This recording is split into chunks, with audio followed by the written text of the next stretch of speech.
what a week. Yeah, you've had quite a week compared to me. I've been a little bit more chill on my side for once compared to you. That's because you're a lady of leisure, yes, as we've established already. Lady of leisure, digging beds. Yep. Painting terraces. This is true. Yes, you've been painting the decking, haven't you, on your terrace? I have, which has meant that I have paint on my hands looking like I would have preferred a henna, but if we're going to go with paint on the hands, we can go like this. Not just on your hands, on your legs as well, your feet, everywhere. So, and that's also explaining why we ran out of paint on the decking. Yes. So we had to buy more for the very expensive paint. Oh no, is it all because it went on half of my body? Because you just smothered yourself in it.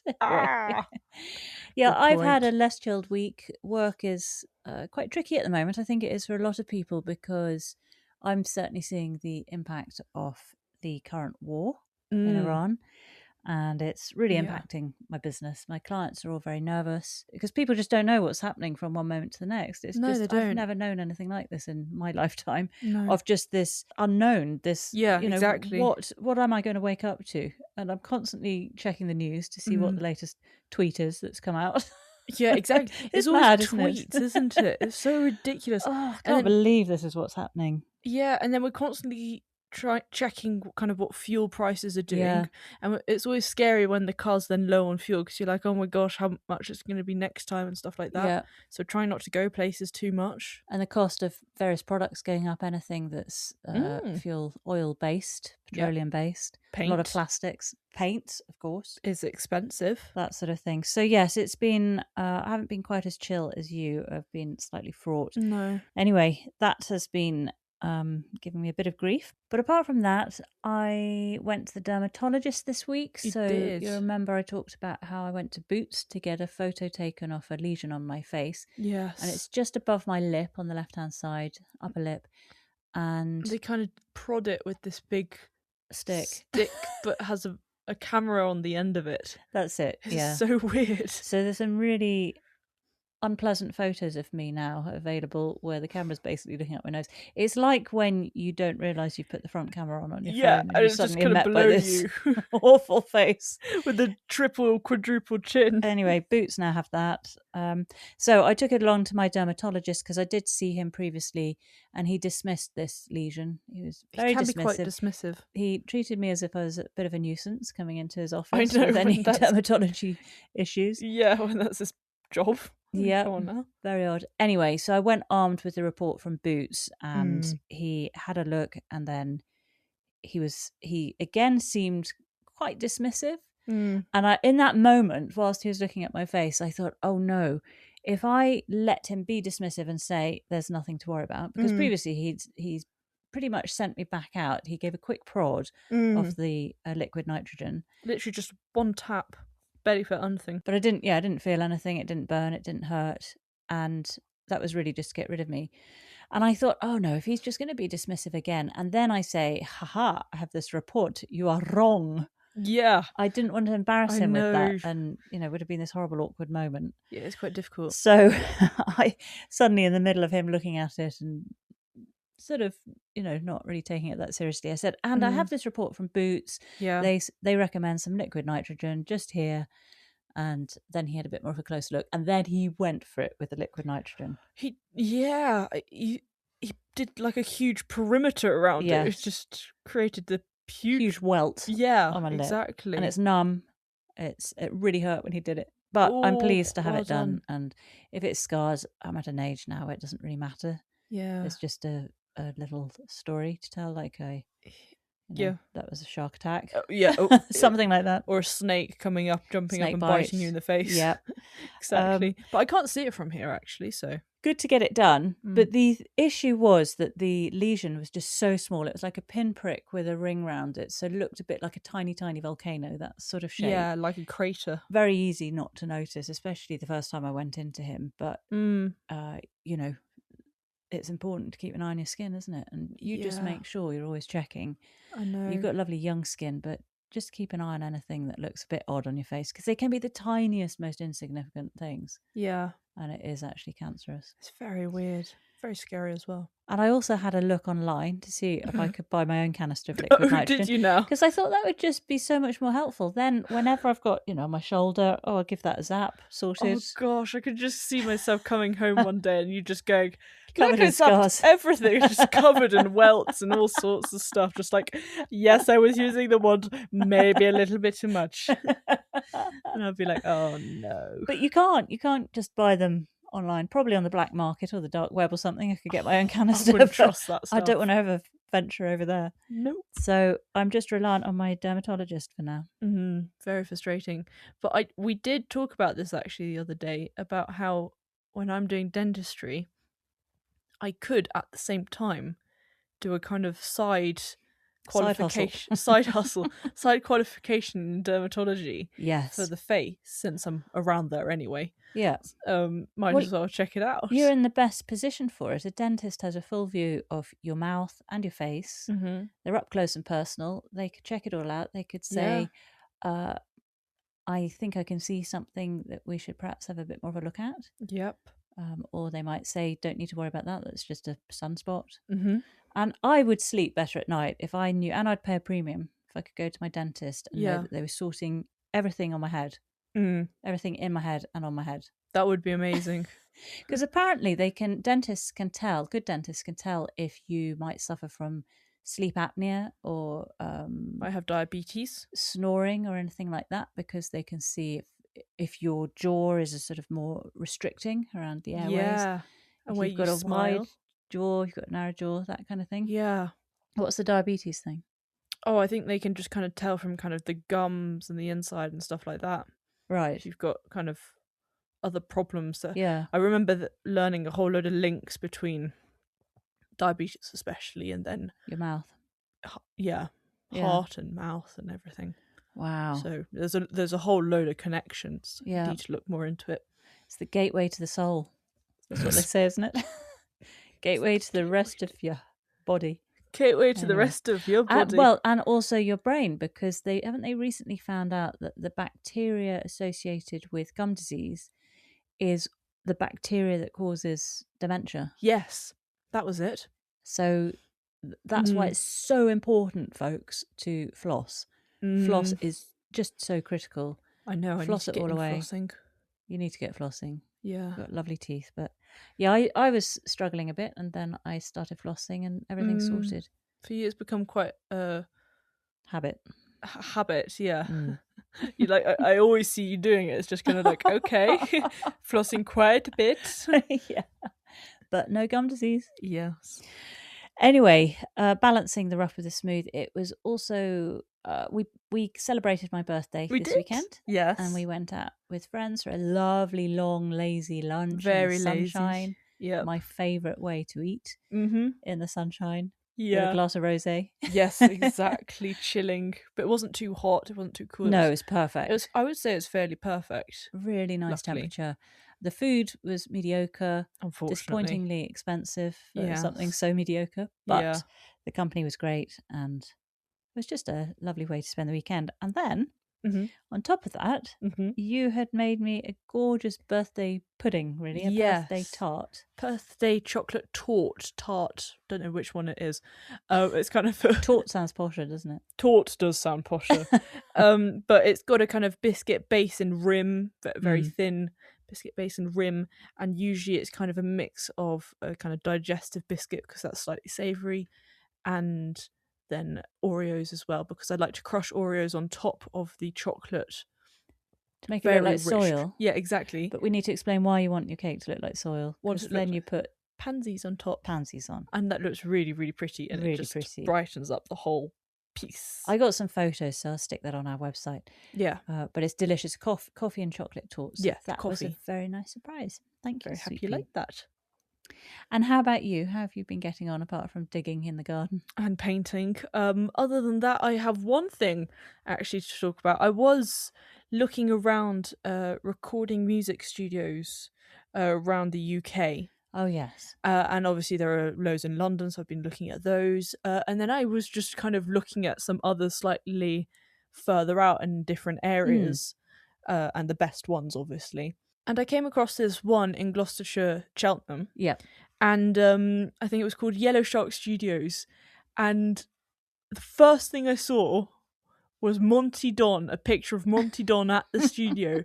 I don't know what he was doing, but you know He how they gets kind everywhere. of show people that have been big Who names used the studios. who've used the studios. I wonder what he was using them for. I know. I was wondering if he was doing like the audio to his audiobooks. His audiobooks, yeah. Exactly. Oh, something wow. like that. But anyways, that's got to be the best one then, surely. Yeah. If Monty, it's good enough for Monty, it's good enough for Sweet Pea. Precisely, if it's good enough for Monty. So I was like, hell yeah, I'm going here. So that's what I've been up to. Great. It's funny, isn't it, how somebody like Monty, he has to be careful what he advocates. Yeah.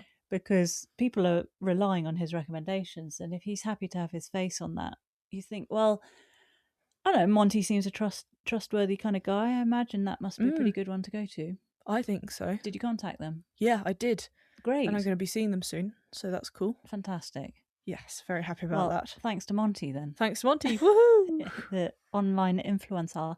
Online influencer. Well, more about Monty actually. Oh yeah. The other week, I think last week, Monty was guest host on Have I Got News for You? Oh, cool. Anyone who doesn't know what Have I Got News for You is, it's a very good current affairs comedy panel program. So anything that's going on in the news, and they'll have a whale of a time right now. Yeah.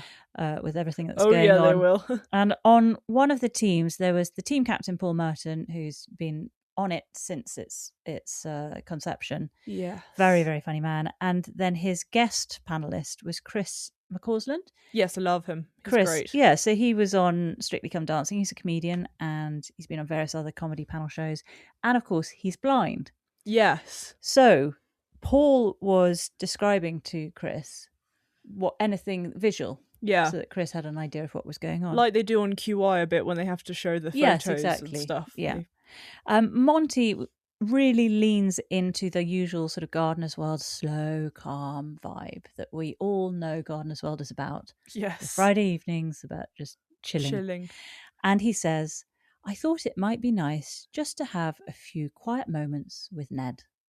And then on the screen, there's a short little video of Ned standing in the garden, and then your usual Gardener's World style music playing over the top. This beautiful guitar music playing. Lovely. Softly, Ned looking all mellow. And then the clip comes to Ned, and Paul Merton turns to Chris to describe it, and he says, we're looking at a bored-looking dog in a garden. And Chris says, oh, I thought Ned was a guitar player. Fantastic. Oh, I think Monty would have loved that, and so would have Ned. I think he would as well. I'll see if I can find the clip. And then I can please show that do. to you. Anyway, on to gardening type things. Mm-hmm. First of all, we got some housekeeping from last week, and we were wondering about seed viability tests. Yes. And we wondered if that water test that we've heard about, so that's checking the buoyancy of your seeds, if they float, they're not viable, if they sink, they are. Yeah. Like eggs. That might be a foolproof way of doing it, as opposed to what Frances was doing last week, which to me seemed like quite a long-winded process. And if I can avoid long-winded processes, I will. I know what you mean. So I found someone who'd done some research on this. So they'd taken a whole load of seeds. They had done the water test, so put all the seeds in water for 24 hours. And then all the ones that were floating, so according to this test means they're not viable, they then took them and planted them and did kind of a Frances style viability test. Yeah. And out of 917 of the floating seeds, 780 seeds germinated. Oh, well, there we go then. So a success rate of 85%. It shows it really is no good whatsoever. Yeah. So stick with what Frances says. There was another one I saw which was using kitchen paper, kitchen towel, and soaking it, then scattering your seeds on there. Then you roll up the kitchen roll, put it in a plastic bag, test it like that. Okay, yes. So a slightly sort of quicker and neater way of doing it, but really you've still got to wait a few days to see what's going on. I quite like that idea actually. I might do the kitchen roll one. Quite tidy. Yeah, quite tidy as well. Quite neat, easy. I might do those with actually the Bishop's Children dahlias, because the seeds. It's been 2 years now, and last year out of quite a lot of seeds, I only got 2, which came up, and they came up very late, so much so that it was too far into the season, so it was already kind of peak height of summer. They just kind of got sizzled way off. Too late for them. Yeah, exactly. So that didn't work so well, so I might try it out. Just check if they're dodgy seeds. Hmm. Well, before we get on to No Way News, we've got our usual new little feature of a chit-chat catch-up. Chit-chat catch-up, yes. And first off, there's our friend Dan Stern from Dan's Plants. Yes. He is showing at Harrogate Spring Show, which is the 23rd to 26th of April. So this week. And he'll be in the Grand Floral Hall on all 4 days. Okay. He'll be being judged, but is also selling his plants there. Yeah. If you're going to the Harrogate Floral Show, Flower Show, go to stand PP30 and you'll find Dan there. PP30. And if you are there, pop by and say hello. I'm sure he'll appreciate it. Yes, absolutely. But also we have another couple of our previous Chit Chat guests who are going to be at Harrogate well, showing their plants. So there's gorgeous Greg Anderton. He was on episode 45. He's from Leafy Lytham. Yes. So he'll have a stand there. And there's also Peter and Helincha Walker, who are on episode 60, Wax Wicked Plants. Yes. So they'll be showing all their carnivorous plants. That would be fantastic. But don't forget that if you are wanting to order plants from Dan online, you can get a 10% discount through this show. Sure can. If you use the discount code that he's given us, which is NJAG10, then you can get that 10% discount. You pop it in at checkout once you've put all the lovely plants into your virtual shopping basket. Exactly. Right, let's have a look at some No Way News. Yes. What have you got, Sweet Pea? I'll go first, shall I? Well, I have a fantastic animal which I had never heard about, but actually is featured in the Madagascar film. The animated film? Yeah, the animated film with the line... You're not talking lemurs, are you? No, I'm not talking lemurs. I'm talking the really weird and quite awful kind of what look like big cats, which kind of come and attack the lemurs. Oh, God. I can sort of remember there's some bad guys. Yeah. Like a pack of dog cat things. Yeah, exactly. Yeah. Anyways, if you're watching the film or if you've watched the film recently, you'll see them. And these are the Fossa of Madagascar. Oh. And so they're not cats or dogs? No, actually, they're in the Uplaridae family, and there is quite a kind of controversial... There's a slight debate on whether they're more kind of looking towards the cat family or towards the Viverids family. So the Viverids have binturongs, bear cats in that family. Right. So, and then there's another family as well that they're slightly related to. So anyways, their family is the Uplaridae family. And their scientific name is what has caused me a bit of a ooh la la situation. They are called Cryptoprocta ferox, right? Which quite literally means fierce hidden butthole. Wait, which part of that name is the butthole part? Well, I shall explain. I shall explain. So crypto means hidden.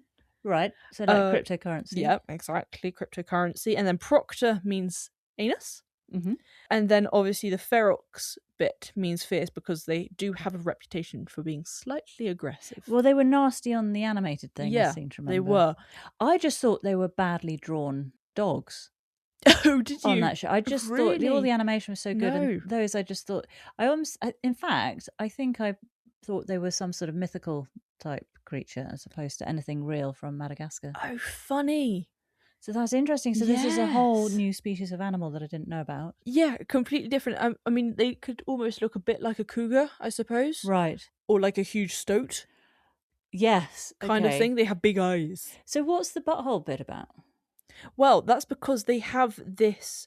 sorry, I did forget to explain that. Yeah. It's kind of a crucial part of what I'm talking about.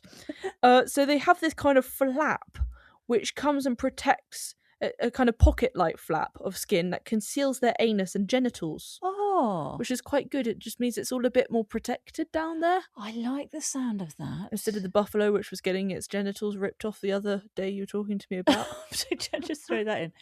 So, yeah, I saw a film on wild dogs. Yes. The most brutal animals. You do not want to be killed by a wild dog. No, they eat you alive. It's quite scary. They just rip bits off you. But what they were doing was they were going... I couldn't actually watch it. They were going for the most tender and sort of sensitive part of a buffalo. Yeah. And its testicles were hanging down and it just went straight in for the testicles. Oh, my God. Ooh la la. But why... So, here's my question. Darwin. Darwin. Or God. Why don't all mammals have a neat little flap covering their butthole and their testicles? Because why do they all hang out? It could all be nice and neat and tidy. That would be so much nicer. Yeah. Seriously, we need to redesign humans. It's very, very weird. It's very weird. Anyways, I then found this fantastic video on the Fossa, and I think it was by Animal Logic, and it's only 6 minutes long, and it gives you all the information you need to know about them, possibly a little bit too much information you need to know about them, especially about the genitalia area. Right.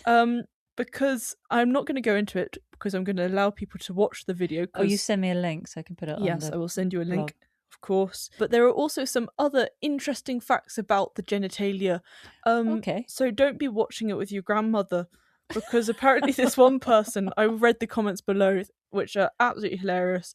I was watching this with my grandma and they started talking about fossa genitals. I'm dying. So don't watch it with your grandmother, is what I'm saying. I'm sure his grandmother or her grandmother has seen far worse in her lifetime. I'm sure. Another person said, came here not knowing anything about Fossa, leaving knowing way too much. Obviously. That sounds a great video. Yeah. I'll have to have a look afterwards. And then this other person, I don't blame King Julian. That's the lemur. That's the lemur from Madagascar. Yeah, I'd be scared of Fossa after having watched this video. Oh my gosh. Lovely. So yes, it's a very, very good video. I do like how the presenter did it, so it's all the info is there. Well explained. So it's fantastic. Brilliant. Well, my No Way news is equally brilliant / fantastic. Oh, you're going to be very, very pleased with this, Sweet Pea. Oh, me? I have found out that apparently ice cream is good for you. No. Oh my gosh. Is this going to be the best day of my life? I think it could be. Some Harvard researchers have been doing a fantastic research project, which I would like to be a part of. I want to go to Harvard to do that. Oh my gosh. They were tracking 190,000 people for 40 years, and they found that people who eat ice cream twice a week have significantly lower diabetes risk compared to those who avoid it entirely. Twice? So 2 times every week you can chow down on some ice cream, Sweet Pea. Yes. But... oh no, I don't want to hear a but. Does it have to be drank immediately from the cow or something? I don't know. Well, the secret apparently lies in something called the milk fat globule membrane. I don't know if you've come across that in your studies. It's a protective compound found in real dairy that appears to guard our metabolic health and may even help reduce cholesterol. Is that why cheese is good for you? You know, the other day I said to you, cheese is good for you. Yeah. Good for your kind of oral health. I think you were just saying, oh, right. Apparently. I thought you were just saying it because, you know, I seem to overdose on cheese. We both do. Make me feel better. Anyway, the important thing is, or the big but, is that it isn't really store-bought ice creams that you're going to have any joy with, because a lot of brands have actually swapped out the beneficial milk fat for cheap vegetable oils. So Ben & Jerry's. So actually, it's far worse for you. So yeah, Ben & Jerry's, Haagen-Dazs, all those yummy ones. Do you think Nui? I don't know, but you'll have to do your own research on that. Okay. So in this article, some of the ones that they say are okay is Strauss Creamery, Alex Ice Cream, Ice Cream for Bears, but it says categorically avoid Ben & Jerry's and Haagen-Dazs. But even better than that, make it at home. Now, you have an ice cream maker. I do. I got it for my 18th birthday, I think I got it. No, sorry, 17th. Now. Okay. 17th birthday. And, you know, you could make it with some good quality heavy cream, some egg yolks, honey, vanilla. Oh, that would be amazing. And then I could mixing up your flavours. I could put cookie dough chunks into it. Oh, well, okay. So then we start to go back into the HPF foods, don't we? No, but I make it homemade, and then there's no HPFs. Oh, like I make homemade cookie dough, and then you just Oh. break it up and put it into the ice cream. Oh, that could be nice. Yeah. Okay. Yeah. I'm on board with that. With dark cocoa chips. And some cocoa. And cocoa. Okay, good. Exactly. This is sounding good. Yeah.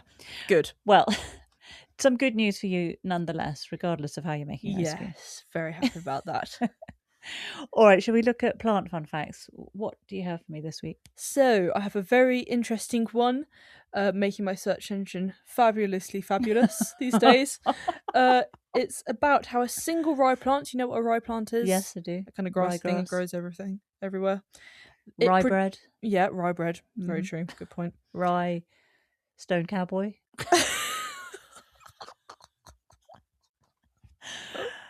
Anywho, do continue. Breathe. A single rye plant produces enough root hairs to stretch pole to pole, almost. Pole As to in pole. Yeah. 2 poles you stick in your garden, or actually the North Pole to the South Pole? North Pole to the South Pole. No. It is absolutely incredible. So they have these loads and loads of tiny root hairs where if you were to put each root hair end to end, oh my gosh, it would stretch almost to the North Pole. I can't believe that. And to the South Pole. Just one rye plant? Yeah, a single rye plant. It's absolutely incredible. And so much so that they have so many of these root hairs that the amount of contact with the soil is kind of getting up to hundreds of meters squared. Wow. For one rye plant, compared to if it just had kind of a single root going out. Yeah. Down. I'm slightly speechless about that because I can't picture it. You know, when people talk about the longest animal in the world and they talk about I don't know, Portuguese men of war, for example, I can picture that because I can imagine those tentacles stretched out pretty bloomin' long. Yeah. I can't picture the root hairs of a rye plant end to end being that long. Yeah. I've just thought of something that I did see online which showed, I wonder if they were rye plants. I need to look into this for some housekeeping.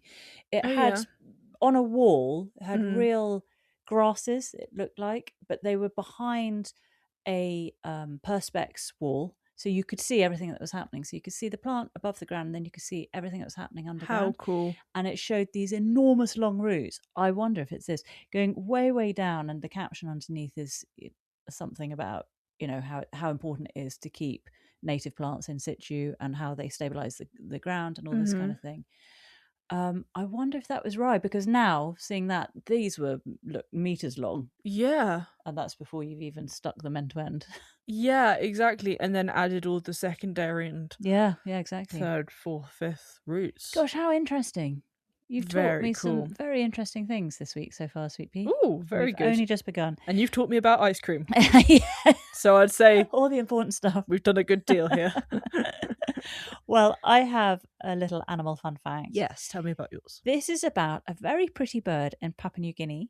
It has black and orange feathers. It's sort of a medium-sized bird, looks to be maybe like a blackbird size. Oh, cool. And it has orange, chestnutty orange chest and body, and then black feathers on its wings and very back. Cool. Dark red eyes, rather a sweet little thing. And it's one of the world's few known toxic birds. No. Did you have any idea that toxic birds existed? I mean, that's completely blown my mind. I didn't know at all about that. Incredible. So, can you remember when we talked about poison dart frogs when we were talking to not Tom Hoblin, it was Nick Mesa, wasn't it? Yes. He had a friend who had some in the UK in a conservatory or something. Oh, yes. And I was like leaping about the place. I was worried about them being poisonous. Yeah, and I was like, I'm not going in there. Yeah, but then we looked into it, didn't we, with some housekeeping, and although they are poisonous in the wild, that's because of the diet that they eat. Yes, that was because of various beetles that they consume that have the toxins in them. And it's very much the same thing here. So if you keep one of those frogs in captivity, you're feeding them something different, so you don't have the toxins, so they're not poisonous anymore. Yes. And it's the same with these birds. So they are omnivores. They do eat fruit and seeds, obviously, and then also insects and invertebrates. And it's thought it's getting its toxicity from its diet, from a neurotoxin from certain beetles called homobatrachotoxin. And that is a derivative of the batrachotoxin, which is the toxin in those poison dart frogs. Okay, yeah. So So locals know not to touch these birds because they do hunt birds to eat. And they presumably learnt the hard way that you don't go for the orange and black ones. Ooh. And these orange and black birds are called hooded pitahuis. So the pitahuis are to be avoided. If you even touch them, they can, depending on your sensitivity, it can burn. You can go numb. You can have heart palpitations. Oh my Again, gosh. also like the frogs. But if you eat them, or if you inject yourself with one, what on earth are you doing? I don't know why I do that, but I'm just thinking of poison dart, for example. So if you rubbed it on the edge of the poison dart, it'd be like with the frog. So, and it pierces the skin, goes into the bloodstream. You will die very, very rapidly because it's a neurotoxin. Your heart will just stop. Oh my gosh, that reminds me. I remember, I think it was with monkshood. You know, the seriously poisonous plant, which looks rather pretty. Just don't touch it. Do not touch. I remember seeing that in kind of medieval times, they used to put on the tip of their arrows a bit of kind of an extract from it. Right. I don't know, they must have crushed it down or something like that. And then they'd shoot their enemies with it. And so it was possibly one of the most awful deaths to be, first of all, shot, the pain of that, and then it just kind of paralyzes and destroys. And it's awful. I wonder if they've covered that in Horrible Histories. Oh, I have a feeling they did. That's the sort of thing they'd enjoy. They would love something gory like that. Yes. How interesting. So cool.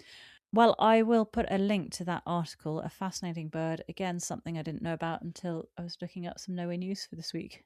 We're learning so much, Sweet Pea. We do learn a lot. If it's staying in there, I hope. That's the question. It's got more chance of staying in your brain than mine. Grimace like that. You've got to look more confident. Yeah. Say yes, mummy. Yes, mummy. Yes. Yes. Right. Well, we've got an episode of Garden as well to have a look at. So and a very cool one as well. We should get cracking. This is Gardener's World 2026, episode 6 recap. Off we go.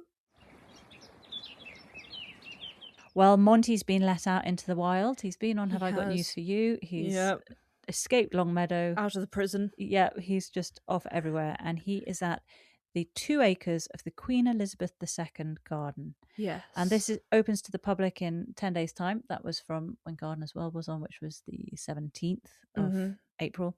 Yeah. But the Gardener's World team are getting an exclusive preview. Yes. Not at all jealous. Not at all. Wouldn't it be fantastic? Oh my gosh, I would love Monty's job.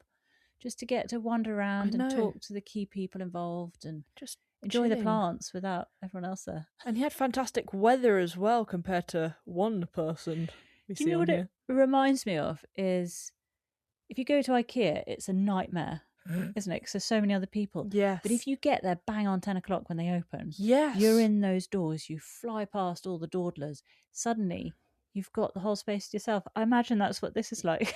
I know. Getting to IKEA at 10 o'clock. I know exactly what you mean. I love that feeling. I'd love to do that in a shopping centre as well. Yeah. And Hobbs agrees too. Hobbs agrees. Deep sighs. Anyway, we have some very appropriate regal music playing over this. Music. And the garden is situated within Regent's Park. And it has a number of plants named after her, including 2 that were mentioned. Did you get those 2? Yeah, Rosa, the Queen Elizabeth, and the Sweet Pea, which is Princess Elizabeth. Love the Sweet Pea. Wasn't that beautiful pretty? Ruffle and coral pink. Salmony, right up your street. It. Is that, by any chance, your favourite plant for this episode? That benign grin tells me what I need to know. Well, I just wanted to find out which other plants were named after Queen Elizabeth. Yeah. There are, of course, others. I found this in the Gardens Illustrated online magazine. So I'll include the link on the website. But you've got Clematis Elizabeth, you've got Camellia japonica, Her Majesty Queen Elizabeth II. You have Rhododendron Queen Elizabeth II. There's a Narcissus Diamond Jubilee. Ooh. There's a Rosa the Queen's Jubilee and Rosa the Queen Elizabeth II rose. Crikey, a lot. I would love to have a plant named after me. Oh, I would as well. I feel like there must be more, but that's all there was in the Gardens Illustrated. I'd love a Sweet Pea named after me. Sweet Pea, Sweet Pea. I should start hybridising and create a Sweet Pea, Sweet Pea. I think it's already been done, though, because that roughly salmon one is you all over. Anyway. It really is. Right. Monty shows us what you see as soon as you enter these gardens. So there's this large pergola or pergola. What do you call it? Who knows? A bit of both. Bit of both, depending on the day and how I'm feeling. Okay, and it has a clematis growing up it. Yes, the Alpina The one. Alpina clematis. And we hear briefly that the pergola is from salvaged metal from the glass houses that used to stand on the site. And then we hear a bit more about that later. We do. And then there's a magnolia in flower. Lovely, looking very, very pretty. And then also they have a lot of species tulips around. Yes. So we have tulip clusiana and tulip saxatilis. The lilac wonder. Yes. Which is the one we have. Oh. And forgot about. Oh, really? It's in our spring yes, bank. it is. Yeah. Kind of with that pretty yellow streak. Yes, it's such a delicate... Do you know, I really love species tulips. I thought I might not be so keen because I thought I'd like the big flamboyant ones, but they're such pretty, delicate, dainty little things. And the fact that they will just spread. Yeah. They're a I know what you mean. I love those. Very, Anyway. very true. And then also there were lots of daffodils in the borders. Yes. So we had Thalia and Martinet as well. Yeah. And then we came across a very interesting plant, which I do feel like I have seen before. It did ring a bell. It is called the Pseudopanax crassifolius, or the lancewood.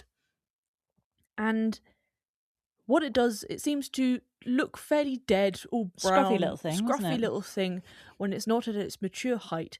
Then once it's very tall, so mature height, it then bushes out, lots of green leaves, looks fantastic because it is making sure that no predators come and munch away at it before it is big enough to survive. Because they're just going to see it and think, oh, that's dead. Yeah, I'll exactly. bypass that, give that a swerve, go to something else.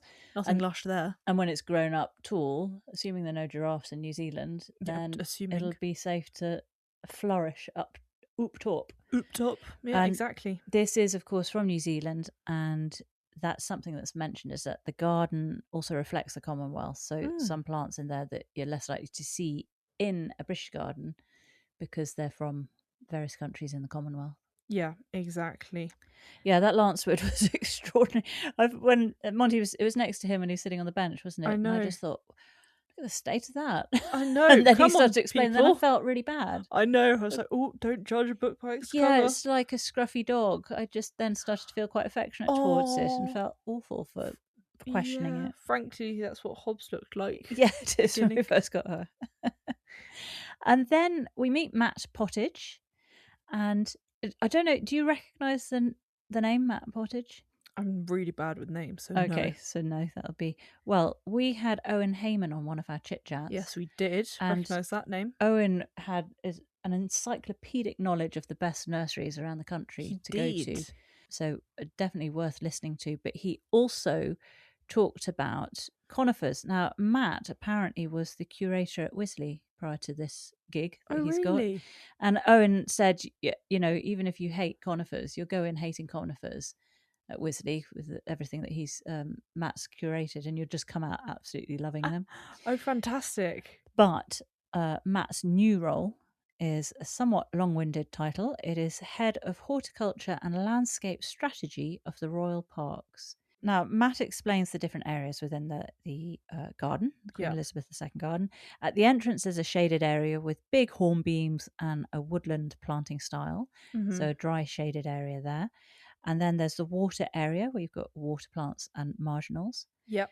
Then there's a matrix style of grasses and perennials. And then those beds blend into meadows, and meadows with bulbs planted through them, which is, do you remember Eleanor was talking about from the Copper House garden? Yes, I do. And then Monty asks about the environmental plan, and Matt says there's always a desire to increase the biodiversity. Yeah, exactly. And I had no idea about this, but apparently it was the last breeding spot for hedgehogs. In central London. Yes. Sorry, very neat. Crikey. Yeah, in central London. That would be worrying. That's the point. Yeah. Not in the world. Yeah, so they've got a huge diversity of plants and habitats, haven't they? Loads. They've got loads of log piles, loads of little homes, huts, bits It just looked lovely though, didn't it? Fallen trees. Yeah, exactly. Well, I loved the question that Monty asked Matt about planting with small plants. Because it's, of course, what we've done really out of financial necessity. But Matt says that they're basically celebrating a bit of a slow planting movement.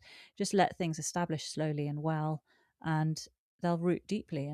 And you know, so it's not only is it cheaper, you're more likely to get a well-established plant. Exactly. Anyway, we finish off with Monty. He's on that runway that we saw at the beginning, and he says it's the only straight line in the garden, and he describes it as like a main avenue as the crowds make their way through the garden. Exactly. Which is fine if you don't get pushed in the water. Yeah, of course.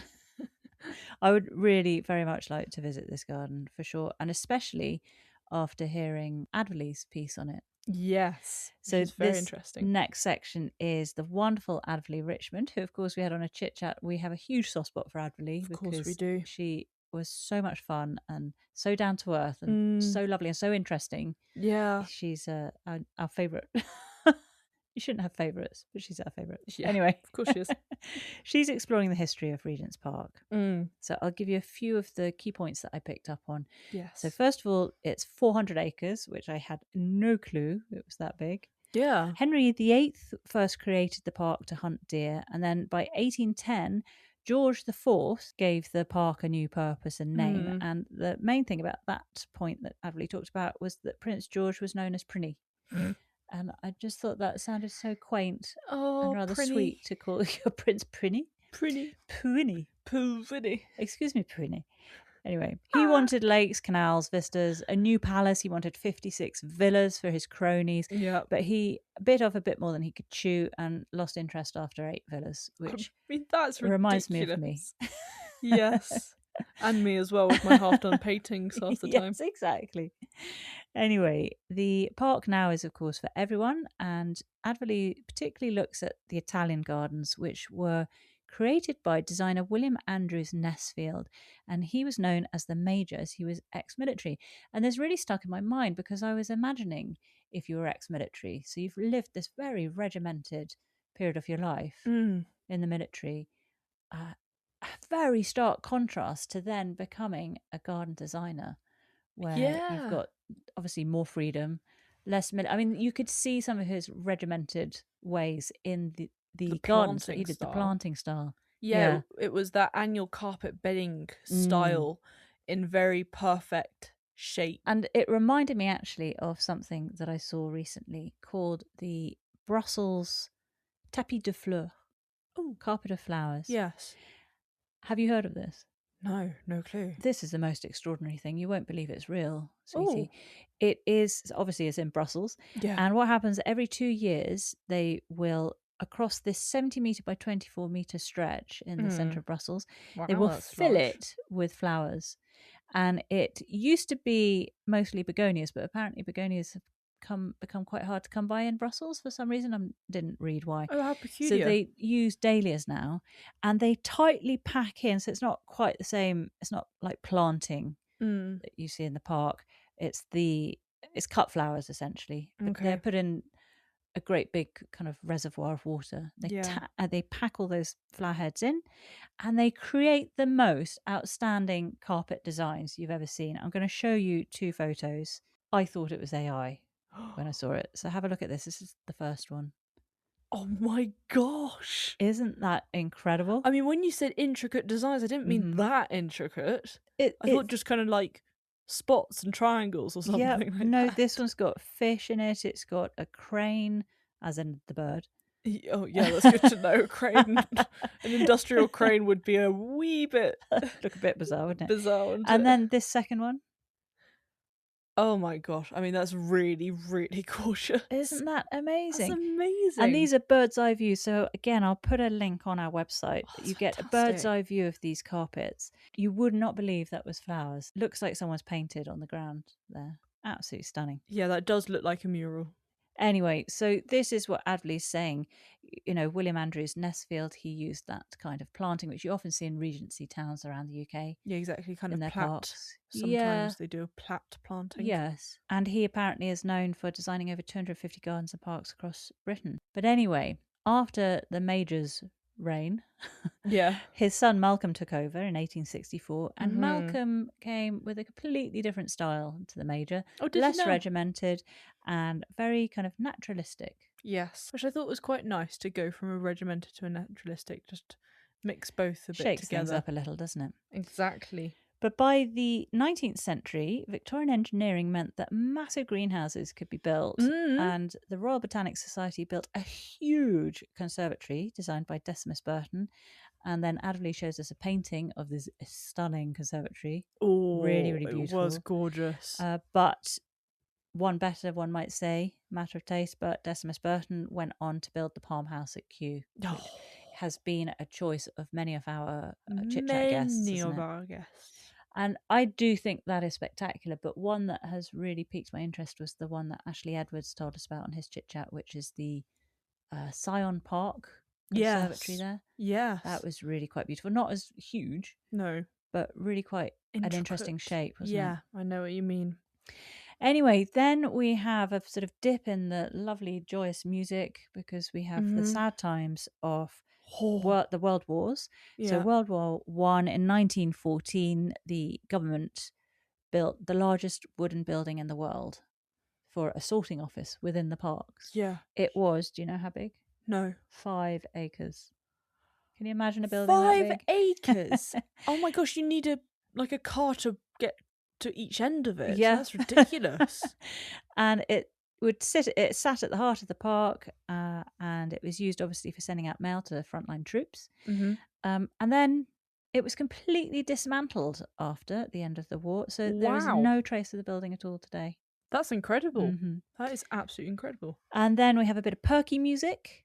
Because we hear about Queen Mary creating a rose garden in 1930. Yes. And then the music goes down again because it's World War II. Yes, and this is about the allotments that they created to give back to the community and mean that people can, grow their own and fantastic. Feed the families and what a no-brainer. What a great use of the park. I know. I really, really like that. I like how it went from very regal to then really giving back to the community, and now it's just for everyone to be walking around and chilling and enjoying. Can you imagine how much hope that would bring you if you were assigned an allotment from the park?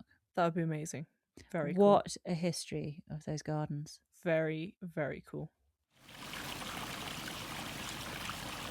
It's getting a bit warmer now as Monty unfurls his scarf. Yes, it's great weather there. And he's talking about those greenhouses. He's standing in a part of the park where there used to be 2 acres of greenhouses, which were used for growing plants for all the royal parks.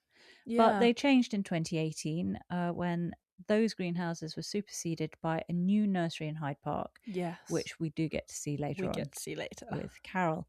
And the ones in Regent's Park. Yeah, Regent's Park. Those fell into disrepair, and so they were dismantled. And that is, of course, the metal that he was talking about for the pergola. Yes. That was taken from these greenhouses. Exactly. And then that is why we see... Now, we saw this kind of at the beginning, this weird kind of tower within a kind of viewing platform. It looked out of place, didn't it? Yeah, it looked kind of weird, out of place, quite stocky, but kind of just...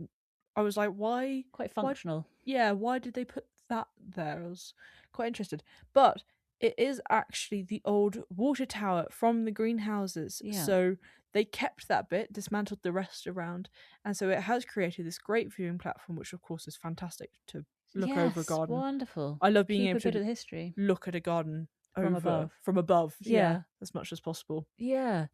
No, it was a really nice touch, wasn't it? They had a lot of these. There was a huge amount of thought that went into all corners of this garden, I thought. Yeah, absolutely. And then, of course, on that water tower, which, as you say, it was just sort of quite a stocky building, isn't? It's not the most beautiful building you've seen. It's clearly substance over style, but then some style was added.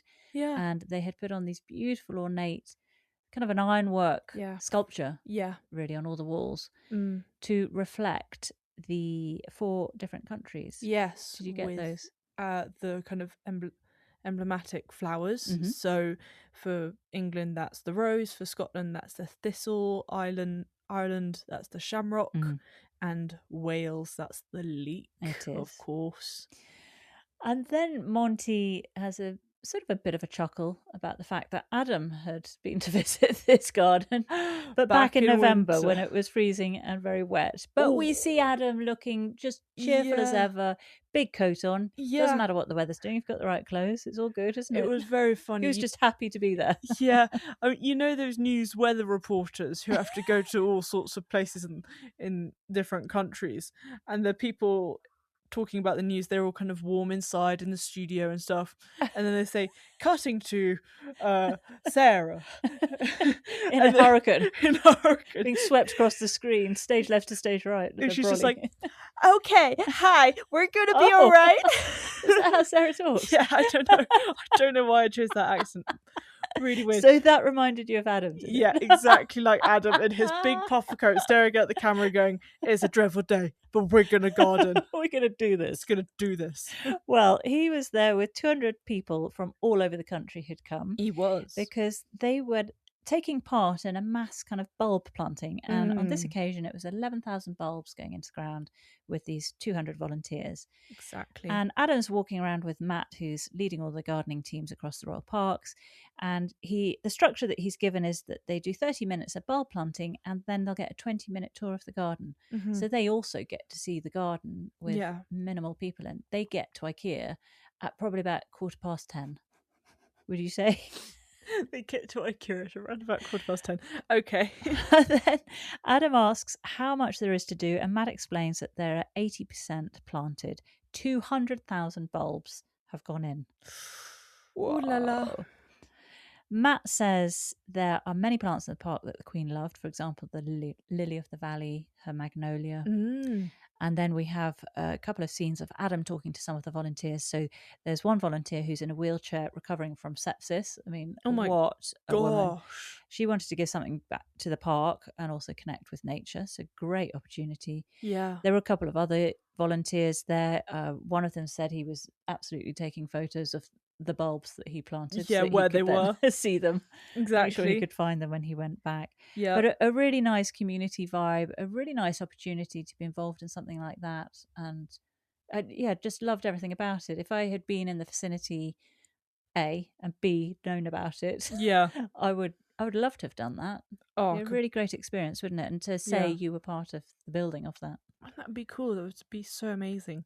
Well, some of the bulbs that they were putting in, we had adiums, species tulips, of course, great hyacinth, so muscari, and then also there were some other plants that they were going to be putting in, like snowdrops and cyclamen as well, and daffodils. That was for the woodland planting, wasn't it?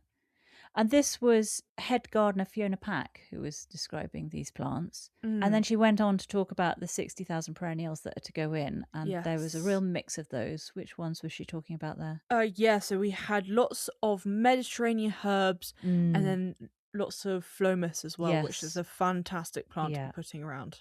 And she said she wants the garden to be quite a sensory space. Yeah. And as we know, this is how Monty does it in his garden. To get that very naturalistic vibe, Fiona and her team scattered the bulbs on the ground first, so then the volunteers would just, plant those bulbs where they've fallen. Yeah. We would love to do it, but we can't because they'd all just roll down the way. Hill. So no chance of us getting on board with that. Exactly. And then Adam does get stuck in, luckily. He does. Very helpful. And he is planting the tulip sylvestris. Yep. Very pretty yellow tulip. Can go pretty much anywhere. Can deal with quite a lot of different conditions. Including gravel gardens. And apparently they only get better over time, so that's fantastic. Yeah. And then my favourite scene is the final scene of just Adam walking off whilst all the other people are still planting in the rain, and Adam is just like, ciao, I'm going back to my comfy sofa and getting a cup of tea. My work here is done. I've planted my one tulip sylvestris. My one tulip? I'm out of here. Yeah. Oh, Monty's scarf is back around his neck again. Yeah, getting a bit chilly. Now. And he's chatting a bit more to Fiona. And once again, Fiona reminds Monty about the 200,000 bulbs. Yes. This was brought up 3 or 4 times through this episode, I the know. 200,000 bulbs. It did give me quite a headache. It's like, oh my gosh, so many bulbs. Well, one of the questions that Monty asks is what will happen in 10 days' time when all those bulbs are over? And Fiona explains that they did a lot of succession planting because they put in bulbs from October through to January. Yeah. So you'll get quite a bit of one after the other coming through. So you're not going to you're going to have a sort of longer season of the bulbs, aren't you? Which is a great idea. She specifically talks about alliums. Did you get the alliums that she was talking about? Yes. So we had Ambassador and Altissimum, and then a new one that I did not know of was the Nectaroscordum. And also she talked about some surprises that occur. Yes, because of the squirrels. Yeah. Which were, as they do, moving the bulbs all around the place, digging them up, chucking them around. Couldn't really care. Well, you can't get more naturalistic than letting the squirrels decide where your bulbs go. Exactly. And also, as she said, the geese might be interesting to garden with this year. A lot of experimental gardening, it seems, going on. A lot of unknowns, a lot of anomalies. So ducks and geese, that was the thing Fiona said. They're still not sure how it's all going to pan out with those. Yep. It's kind of a bit of a loose cannon to have wandering around your garden. So it'd be interesting to see how they cope with them. Hopefully I'm sure it'll be all too many fine. slugs. Yes. Well, Monty is now looking at the gravelly substrate that the plants are growing in, and Matt talks a bit more about that. Yeah, so had no idea where they were getting all this gravelly stuff from or why they chose it, but there is a very good meaning behind it. It's because it is entirely the crushed up concrete slabs kind of paving that was at the bottom of the greenhouse that kind of covered the floor of the greenhouses. So it's absolutely fantastic. Instead of just chucking it away to a tip, they're able to crush it up in these huge crushers. Yeah. Literally such a great idea. Yeah. And it smashed up all the concrete into this nice kind of rubble, gravel, and then so that was 75% of that was in the substrate, and then 25% was proper clay. Matt said it's just appalling, hopeless, sticky clay. Yeah, just the really awful stuff, and we've had that just sticking to your boots, and you're just like, why? But when you then add all the gravel into it, you then have got something more area, a lot more free draining. Really free draining. So I really loved how Matt was working with rather than against. It wasn't a case of, oh gosh, what do we do with this waste product? We have to cart it off site and replace it with tons of good soil and manure and mulch and all the rest of it. Yeah.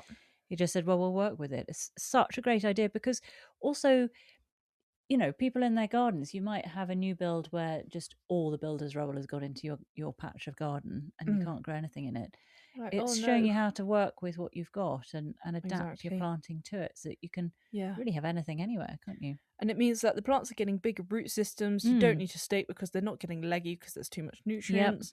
And it means that they are actually able to have Mediterranean herb plants like lavender and rosemary because they cannot deal with sitting in wet. In wet, exactly. So it's fantastic. It did make me think, do I have, not regrets, but if I were to do our garden again, definitely if I were to do the garden again, knowing what I know now, I would not have bothered with getting in the tons of manure and carting all that down and some of the compost and all that work that we did. Because especially being on a hill, it was dangerous work. I remember you were like a little pack donkey and I thought you were going to fall at one point. There was one point that I slipped and I just saw a sheer drop in front of me. Yeah. Somehow managed to catch something to kind of... Very scary. Get myself back up again. So we could have avoided a lot of work there, I think. A matter of weeks of work, I would say. Yeah, possibly. Very, very good point. If we had worked more with what we had. And also because we did have some of the beds, we put in some more wildflower type flowers and they just, it didn't work because there was the ground was too fertile, so they just got really leggy, didn't they? They got leggy, and because we're on a hill, they flopped over and it just looked a bit of a mess. I remember the first year. I think a lot of lessons learnt from our working on a hill garden. But you do just learn that from experience most of the time. Of course you do. Well, Monty talks about how there are 8 royal parks in London and they're all needing hundreds of thousands of plants each year to look their best. And then we have a scene that is essentially from Star Wars. There's some Star Wars style music. Yeah. And a drone flies over the new greenhouses in Hyde Park. Hidden away in Hyde Park. No one knows they're there. We'll hear a bit later on that actually you can't see them at all other than from the sky. Fantastic. But it was, I reckon, if I got a drone and I got some really heroic Star Wars music and I flew that drone over your little greenhouse and then the drone came in and passed you, you'd have to squeeze over to one side a bit. So in my Darth Vader outfit. In your Darth Vader outfit. whilst you're potting on salvias. Yeah. I think it would look just as impressive. It's all about the music and the camera work, Sweet Pea. If we do that, I'm going to try that. Oh no, with my tiny drone. Anyway, we have Carol Klein, and she's with the Royal Parks nursery manager, Rob Dowling, who's giving her a guided tour of these new nurseries. And Carol is in her element. This is everything she loves, seeing all the propagating going on. She was so happy to be there, but she was also in an incredibly frisky mood through this segment. She was doing so many Mrs. type of carry-on film comments forth of all the presenters that I expected to see that from. It wasn't her. Although when I think about it, there's no presenter I'd expect that from. I can't see Frances doing that. Can you? No. Oh, good hands you've got. I could see Joe Swift trying to do that. Joe Swift, actually. Alan Titchmarsh back in the day. Possibly. I can't imagine. Monty had a bit of a go at it the other week, actually. He did, actually. Yes. Well, it's Carol's turn. I wonder if there's a new team at the top for Gardener's World, and they're saying, listen, guys, we need, just to target some other audiences, we need a bit of a carry-on vibe to this. Oh, fantastic. Well, it's working. Cheeky. Anyway, Rob explains that there are 12 greenhouses, glass houses, with 8,200 metres squared of glass. Yes. And each section can be, I mean, it's a dream, isn't it? Can be manipulated so that the plants, you can change the light, the temperature, the humidity. You create different climate zones. Oh, blissful. Absolutely fantastic. And then the potting benches. Ooh la la. Ooh la la. Amazing. They were incredible. And it means, got to stop saying things at the same time. And it means that they're able to pot 280,000 plants. Unbelievable, huh? Oof. Absolutely fantastic. Yeah. What a dream. And so one of the first plants that they were doing, salvias, they were taking cuttings of them. Yeah, potting up and pinching out to get a bushier plant, isn't it? Yes, very, very important. And Carol talks to a couple of people potting them up, and she turns to James and comments on his, nice firm hands. So anyway, bad. Carol wants to go. Salvias are good for winter cuttings, and she said that if you haven't got a massive glass house in Hyde Park, you can keep them on your windowsill at home. And then Rob rattles off some of the plants that they have there. Yes, so there were Butylon, Centurias, Plectranthus, and Begonias, of course. Specifically Richmondensis, because they Rob's found... fave. Yep, exactly. A kind of corally pinky towards a red, but it's better because it is a single one, not one of the kind of bushy ones, which apparently are just quite difficult to look after. No point with this climate now. And then we have a look at a weeping fig, which is going to Buckingham Palace, and that's to give some height to the beds. And then Carol accosts Aaron and says she's all the better for seeing him, all the better for seeing you, and the wonderful plants. He's taking out the side shoots of the pelargoniums to get them some height. Yeah, I didn't know this, that they needed to get really, really tall for those front bordered displays in front of the palace. Exactly, so they're also for Buckingham Palace, so a bit of height there, and they are the same colour as the tunics of the King's Guards, which is just a beautiful detail, I really like isn't it? that. I love that attention to detail. Attention to detail. And Aaron loved this. He plays classical music to the plants, and he also sings to them. You should start singing to your plants. I should start singing to my plants. Take your guitar out. And of course, King Charles is a big believer in playing music to his plants. Yes, he is. That's or is a very that good cows? Point. Both. It could be cows. Possibly. I think both. It could be both. Anyway, so Aaron's got his finger on the pulse with that.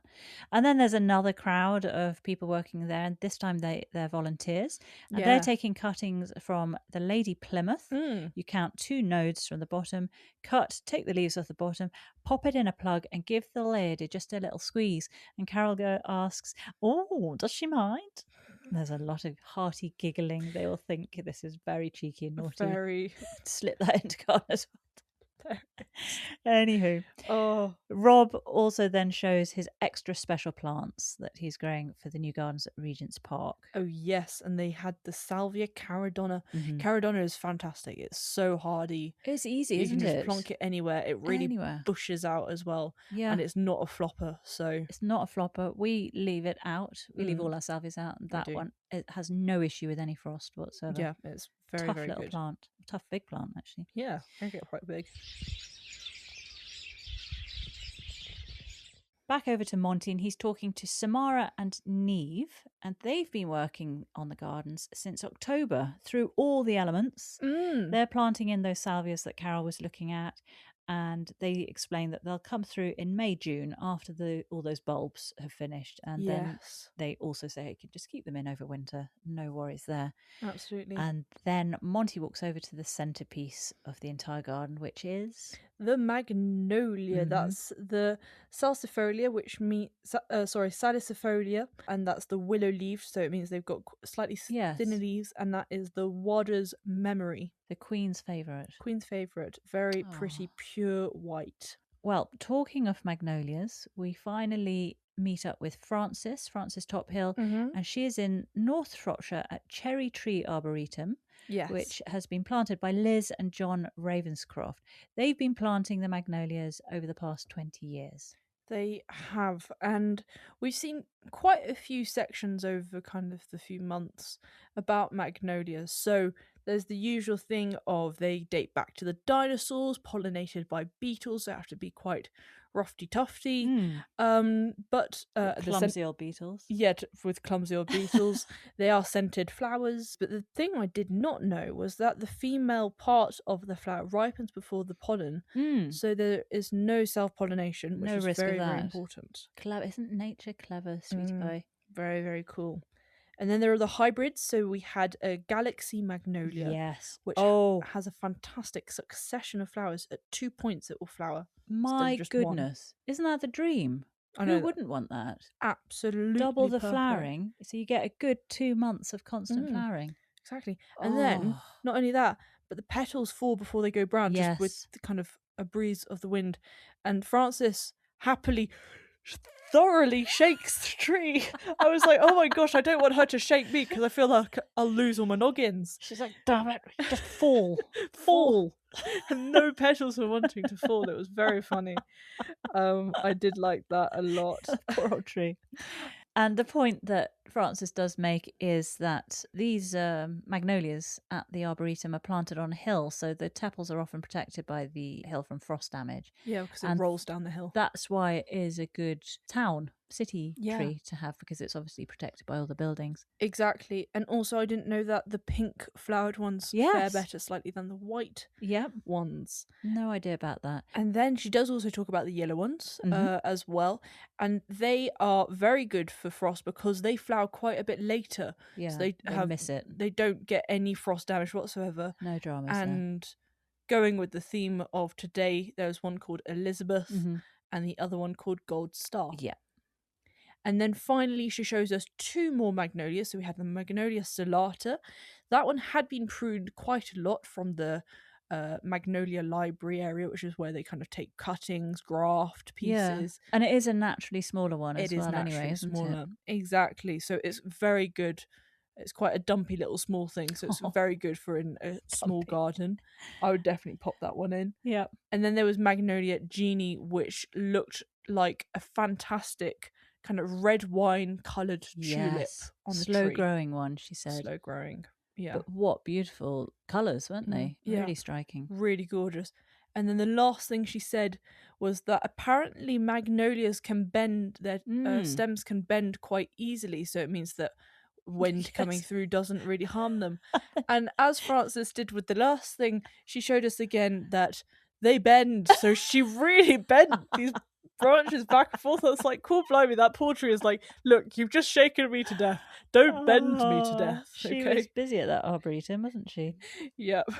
Well, Cherry Tree Arboretum is a private commercial nursery and it isn't open to the public generally, but you can visit through the NGS on a few specific dates. And this year, those dates are the 9th of May and the 3rd of October. You can pre-book those. Fantastic. But I'll put a link to that specific entry on the NGS website. I'll put that onto our website so you can get straight to it. The Arboretum contains 19 of England's champion trees and a staggering 793 classed as the champion trees in Shropshire. Ooh. So a champion tree, can you remember when we had our chit-chat with Mary Benger from Borough Farm Gardens? Yes. This is a very early chit-chat. And she mentioned about a beautiful ancient maple that she was planning to have as a champion tree. And she had arranged for it to come and be viewed. Yeah. and then they had a thunderstorm and some lightning split it. Oh my gosh, yes, that was it. Do you remember that? I can't remember exactly what it was that made a tree a champion tree. Okay, so glad you asked, Sweet Pea. I just happen to have that information right here. Champion trees are defined as such because they represent exceptional examples of their species due to their size, great age, rarity, or historical significance. Okay, yes, that does ring a bell. And as for John Ravenscroft, I think Frances or Monty, one of them mentioned that he is a renowned plantsman. Well, he holds the RHS Veitch Memorial Medal, which is awarded to persons of any nationality who have made an outstanding contribution to the advancement and improvement of the science and practice of horticulture. Very cool. So that's no little grade 2 piano medal. No. Did you get a medal? No. No, I didn't. Got a, I don't know, certificate. Just a piece of paper. Piece of paper. He also was awarded the RHS Victoria Medal of Honour in 2008. Which I'm trying to think who else we heard had that. John Massey, maybe. Anyway, and that's given only to people whom the RHS Council considers deserving of special honour for his plantsmanship, entrepreneurial talent, and encyclopedic knowledge of plants. Very cool.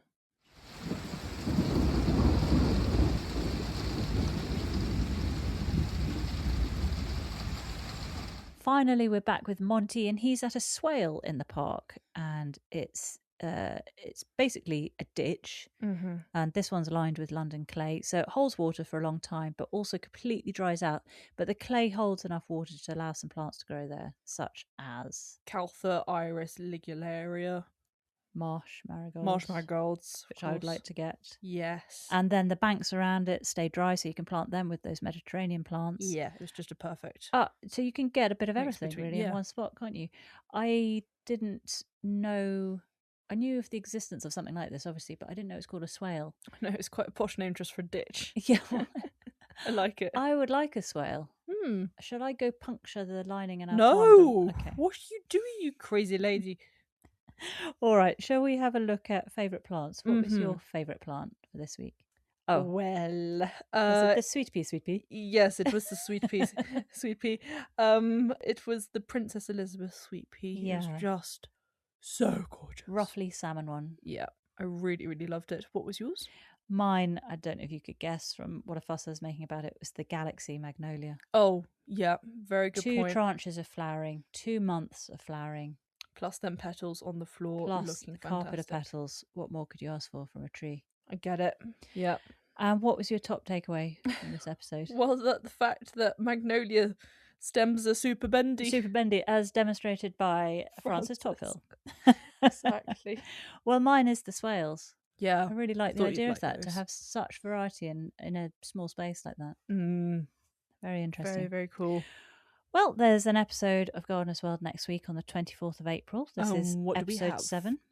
I shall tell you, sweet pea.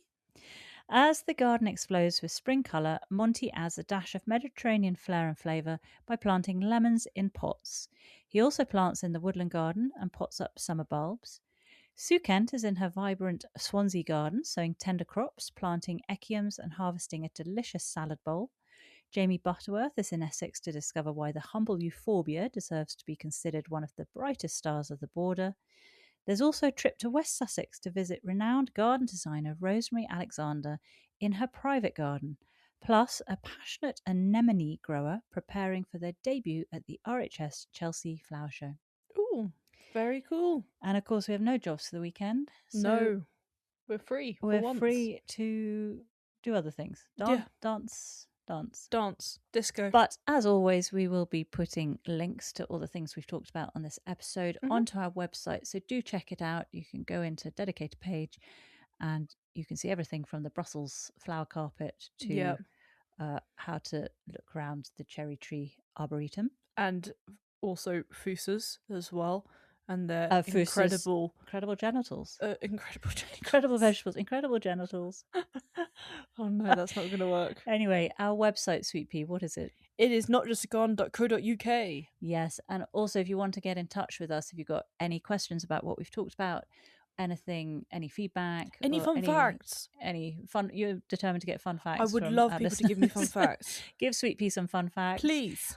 You can do that again through the website notjustgarden.co.uk if you go to the contacts page, or you can email us at notjustgarden@outlook.com. Yes, exactly. And one further thing to say about the website, there is the ability to subscribe, which you'll get some subscriber updates. Yes, exactly. No spam email, don't worry about that. No spam emails. So you just, on each page, I think pretty much every page, you can pop your email address in where it says join the community. Yep, exactly. And we will send you stuff, including also, any discount offers, deals, such as dance plants. Exactly. Lots of info going into there. Yeah. Right, Sweet Pea, you've got to get to the vet, haven't you? Sure got to pick up some medicine. Yeah, for Hobbs. Nothing ticks, serious. Ticks, fleas, and worms is what it is. It's just her. How fun. Every 3 months, ticks, fleas, worms. Yep. So we shall see you next week. We sure will. Thank you for listening. Bye-bye, Sweet Pea. Bye, Mummy Bear.